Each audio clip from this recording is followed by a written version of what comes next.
कीर्ति पकड़े जाने के डर से इतना घबरा गई थी कि पीछे पलटकर देखने में भी डर रही थी। ना जाने रंजीत उसके बारे में अब क्या सोच रहे होंगे। वो आंख बंद करके भगवान को याद करती हुई खड़ी थी।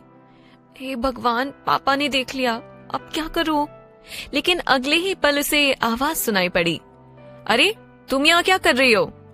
उस आवाज को सुनकर कीर्ति ने तुरंत हैरानी भरी नजरों से पलटकर देखा और वो शख्स रंजीत नहीं बल्कि चिराग था।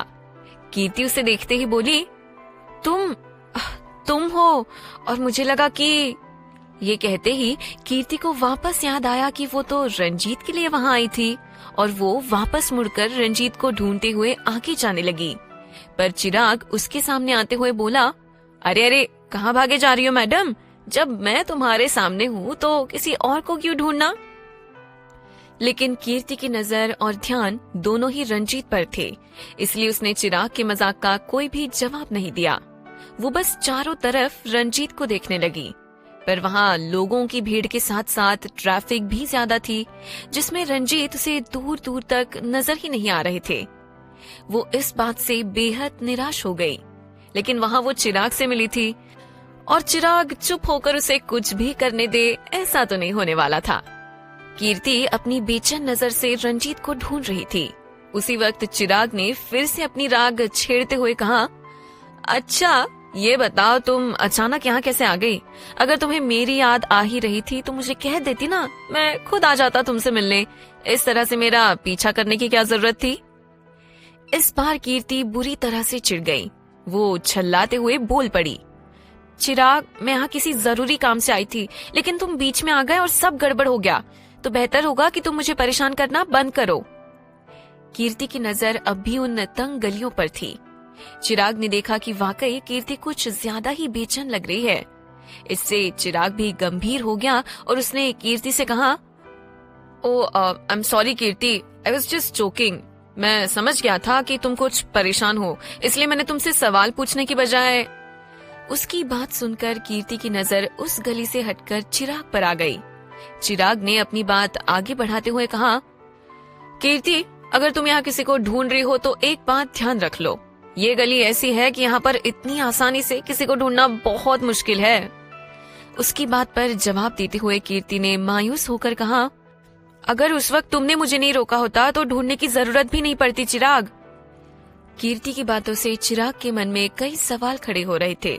उसने और भी गंभीर होते हुए पूछा, कीर्ति, वैसे तुम इस तंग गली में किसको ढूंढ रही हो? अगर तुम कहो तो मैं तुम्हारी कुछ मदद कर सकता हूँ। उसकी बातों से ईमानदारी झलक रही थी। कीर्ति को एहसास हुआ कि चिराग उसकी बात पर अब और भी ज्यादा सीरियस हो गया है, तो उसने अपनी बात को संभालते हुए कहा, it's okay Chirag, and I am extremely sorry, मुझे तुमसे इस तरह से बात नहीं करनी चाहिए थी। चिराग ने अपनी प्यारी सी स्माइल देते हुए कहा, ओ क्रेजी गर्ल, अब हम अच्छे दोस्त हैं, तो डोंट से सॉरी। और तुम पहली लड़की हो जिसने मुझसे इस तरह से बात की है, इसलिए पहली बार समझकर तुम्हें माफ किया। और हाँ, इससे पहले भी मैंने कहा है कि मेरे सामने फॉर्मल होने की ज्यादा जरूरत नहीं है। चिराग की बातों में फिर से एक बार हंसी झलकने लगी, लेकिन अगले ही पल उसने फिर पूछा, तो चलो अब बताओ, तुम किसे ढूंढ रही थी?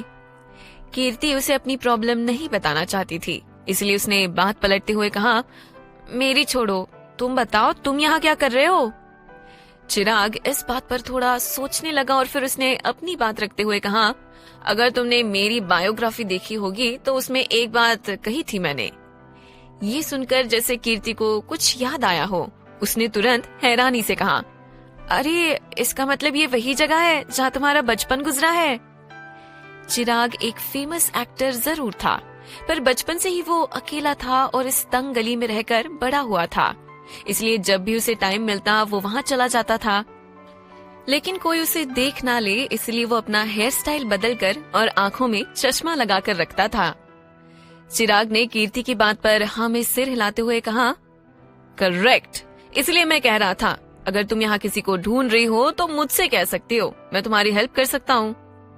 इस पर कीर्ति ने कुछ ना कहना ही बेहतर समझा, पर वो अब भी अंदर ही अंदर रंजीत के लिए परेशान हो रही थी। पर वो करती भी क्या? रंजीत अब उसे कहीं नजर नहीं आ रहे थे, लेकिन रंजीत को ऐसा कौन सा काम याद आ गया था कि उन्हें अचानक ऐसी जगह पर आना पड़ा। कीर्ति चाहकर भी इस ख्याल को अपने दिमाग से नहीं हटा पा रही थी। वो ये सब सोच ही रही थी कि तभी उसके पास कुणाल का कॉल आया। कुणाल का कॉल देखकर कीर्ति के चेहरे की शिकन मिट गई और उसके चेहरे पर प्यारी सी स्माइल आ गई। चिराग ने जैसे ही उसका एक्सप्रेशन देखा वो सोच में पड़ गया, आखिर किसका कॉल है जिसे देखकर कीर्ति इतनी खुश हो गई। कीर्ति ने फौरन कुणाल का कॉल उठा लिया।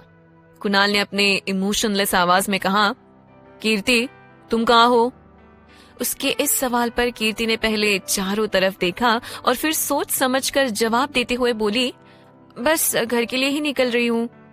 चिराग उसे इस तरह से बात करते हुए बड़े ध्यान से देख रहा था। कीर्ति की आंखों में जो चमक थी उसे देखकर कोई भी कह सकता था कि वो जिससे बात कर रही है वो जरूर उसके लिए खास है।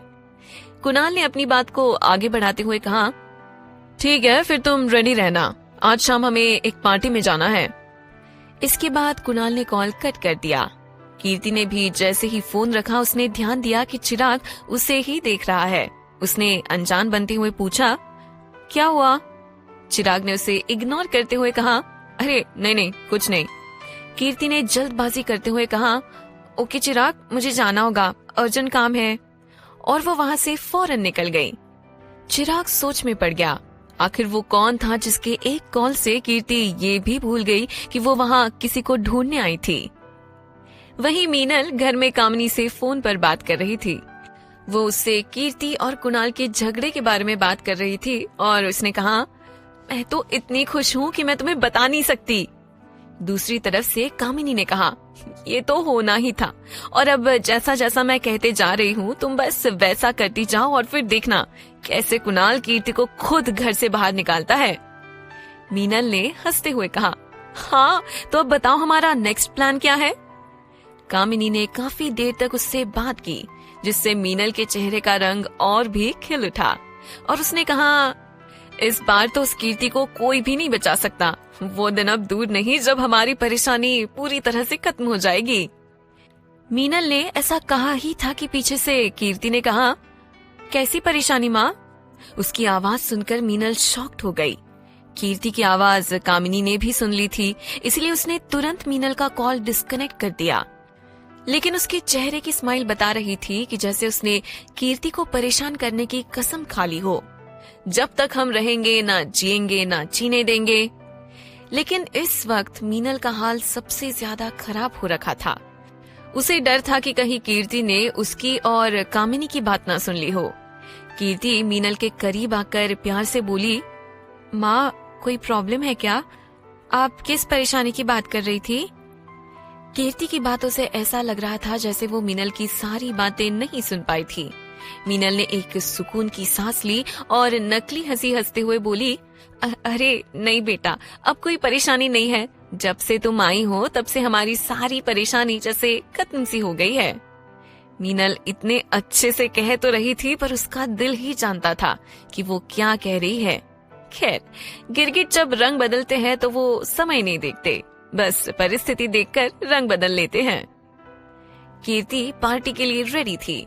अब कुणाल के साथ जाना था तो जरूर बिजनेस पार्टी ही होगी। इसलिए कीर्ति ने एक रॉयल ब्लू कलर में फुल स्लीव्स गाउन पहनी थी और गले में जगमगाते डायमंड का नेकलेस। वो बहुत खूबसूरत लग रही थी। उसे देखकर तो बस एक ही बात याद आती है और वो है कि खूबसूरती की खासियत सिर्फ एक ही है, जिस रंग में डाल दो, जिस ढंग में डाल दो, वो तब भी उतनी ही खूबसूरत रहती है। कीर्ति ने तो उस कपड़े और नेकलेस को पहनकर जैसे उनमें जान ही डाल दी थी। कुणाल भी घर आकर रेडी हो गया था। उसने भी कीर्ति के ड्रेस से मैच करता हुआ सूट पहना था। कीर्ति आईने में देखते हुए अपने बाल सेट कर रही थी। उसी वक्त कुणाल उसे जल्दी से चलने के लिए कहते हुए कमरे में आया। कीर्ति तुम रेडी हो गई? कुणाल अपनी बात भी नहीं कह पाया था कि उसने जब कीर्ति को देखा तो अपने आप ही उसके मुंह से शब्द निकलने बंद हो गए। कीर्ति की सादगी उसकी खूबसूरती का राज थी, जिससे कुणाल भी खुद को नहीं बचा सका। कीर्ति फाइनली रेडी होते हुए बोली, आई एम रेडी कुणाल। उसकी बात सुनकर कुणाल जैसे अपने धुन से वापस आया और अपनी नजरों को कीर्ति से हटाते हुए बोला, मैं कार में तुम्हारा वेट कर रहा हूँ। कहते हुए कुणाल एक पल भी बिना रुके वहां से चला गया। उसे देखकर ऐसा लग रहा था जैसे कुणाल थोड़ा और वहां रुकता तो वो खुद को संभाल नहीं पाता। वो दोनों पार्टी वाली जगह पर पहुंचे जो मुंबई के 5 स्टार होटल में से एक था। चांद तारों से भरे आसमां के नीचे गार्डन को शानदार तरीके से सजाया गया था। कीर्ति और कुणाल जैसे ही गेट के पास पहुंचे, पूरी की पूरी टीम उनका वेलकम करने वहां आ गई और सुंदर से महंगे बुके देते हुए उन्हें अपने साथ अंदर ले गए। कीर्ति ये सब देखकर सरप्राइज थी। उसने कभी नहीं सोचा था कि उसका भी कभी इतना वीवीआईपी टाइप स्वागत होगा।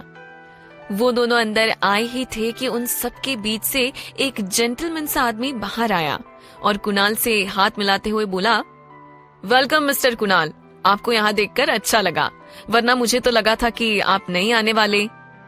कुणाल भी उनसे अपने बिजनेसमैन टाइप अंदाज में हाथ मिलाकर बोला, मिस्टर अभय मित्तल, आपको दोबारा मुंबई में देखकर बहुत खुशी हुई, और रही बात इस पार्टी में आने की, तो आपके रिक्वेस्ट के आगे मेरी जिद कहाँ चलने वाली। कुणाल की बात पर अभय मित्तल हंस पड़े। हालांकि वो यूएसए में रहकर ही कुणाल के साथ बिजनेस करते थे और जो प्रोजेक्ट कुणाल को मिला है उसमें भी वो कुणाल के साथ ही काम करने वाले थे, और आज उन्होंने ये पार्टी मुंबई वापस आने की वजह से रखी थी। लेकिन कुणाल का मन बिल्कुल भी नहीं था, पर अभय ने उससे बार बार रिक्वेस्ट की थी जिसे वो ना नहीं कह सका। अगले ही पल जब अभय ने कीर्ति को देखा तो उसकी नजर कीर्ति को देखकर कुछ अजीब सी हो गई। कीर्ति को ये बात थोड़ी अजीब लगी, पर उसने कीर्ति को देखते हुए कुणाल से इशारे से पूछा, ये खूबसूरत लेडी? कुणाल ने हाँ में गर्दन हिलाते हुए कहा, yeah she is Kirti, my wife. Abhay ने एक बार फिर कीर्ति को बेहद अजीब ढंग से देखा, जैसे वो उसके अंदर ताक झांक कर रहा हो। इस बार कीर्ति को उसका देखना बहुत ही खराब लगा, लेकिन कुणाल को देखकर वो चुप रह गई। वो सब एक साथ अंदर चले गए, पर मित्तल की नजर जैसे कीर्ति पर ही जाकर रुक गई हो। एक कहावत है, जहाँ कहीं भी कुछ गलत होता है वहाँ लड़कों के मुताबिक लड़कियों का सिक्स्थ सेंस पहले काम करता है। उन्हें एहसास हो जाता है कि कौन उन्हें किस नजरिए से देख रहा है, और इस वक्त मित्तल का नजरिया कीर्ति को लेकर बिल्कुल भी सही नहीं था, और ये कीर्ति अच्छी तरह से समझ चुकी थी। उस पार्टी में कई सारे हाई प्रोफाइल लोग आए थे, जिसमें बड़े बड़े बिजनेसमैन से लेकर पॉलिटिशियन और एक्टर्स भी थे। कीर्ति उस पार्टी की चकाचौंध को देखकर सरप्राइज थी। उसे कभी इतने बड़े पार्टी में जाने का मौका नहीं मिला था। वाकई कुणाल की वाइफ होने के कितने सारे फायदे थे, पर अफसोस कीर्ति के लिए ये सब बस 4 दिन की चांदनी जैसा ही था। कुणाल अपने अनोखे अंदाज में सारी बिजनेसमैन और पॉलिटिशियन से बात कर रहा था। कुणाल से सब ऐसे मिल रहे थे जैसा कोई राजा अपने प्रजा के बीच खड़ा हो, और कुणाल भी सबको जेंटलमैन की तरह ट्रीट कर रहा था। कीर्ति उसे देखते हुए खुद से बोल पड़ी, जरूर कुणाल को भगवान ने फुर्सत से बनाया होगा। कब कहा किससे कैसे बात करना है, कब गुस्सा और कब प्यार करना है। अपने मॉम डैड के साथ साथ अपनी टेम्पररी वाइफ का भी ध्यान रखना है, साथ ही अपने बिजनेस को भी हैंडल करना है, और सब कुछ इतने बेहतर तरीके से संभालना कोई कुणाल से ही सीखे। कुणाल रायजादा, काश मेरी जिंदगी में तुम पहले आए होते।